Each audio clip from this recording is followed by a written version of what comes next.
আমাদের সকলকে আজকের এই কর্মী সভায় আসার এবং বসার কথা শোনার তৌফিক দিলেন।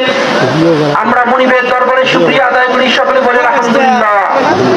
বিশ্ব মানবতার দূত বিশ্ব নবী হযরত মুহাম্মদ মুস্তাফা সাল্লাল্লাহু আলাইহি ওয়াসাল্লামের সম্মানে সংক্ষিপ্ত দরুদ পড়ি সাল্লাল্লাহু আলাইহি ওয়াসাল্লাম।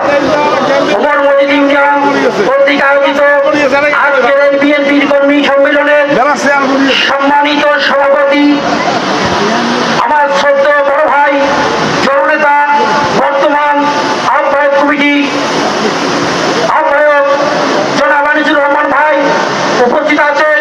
আমার শ্রদ্ধেয় বড় ভাই জননেতা বর্তমান কমিটি সদস্য সচিব শাহিদুর রহমান ভাই সহ উপজেলা আহ্বায়ক কমিটি সকল নেতৃবৃন্দ উপস্থিত আছেন। ওমর মসজিদ ইউনিয়ন সহ উপজেলার বিভিন্ন অঙ্গ সংগঠনের সকল পর্যায়ের নেতৃবৃন্দ সকলের প্রতি রইল ওমর মসজিদ ইউনিয়ন যুবদলের পক্ষ থেকে সালাম। আসসালামু আলাইকুম রহমতুল্লাহ। হিন্দু ভাইদের আদাব, অন্য জাতির প্রতি আন্তরিক শুভেচ্ছা ও অভিনন্দন। আমি 1994 সালে এই ওমর মসজিদ ইউনিয়নের ছাত্র দলের সভাপতি ছিলাম। দীর্ঘদিন ওমর মসজিদ ইউনিয়ন যুবদলের সিনিয়র সহ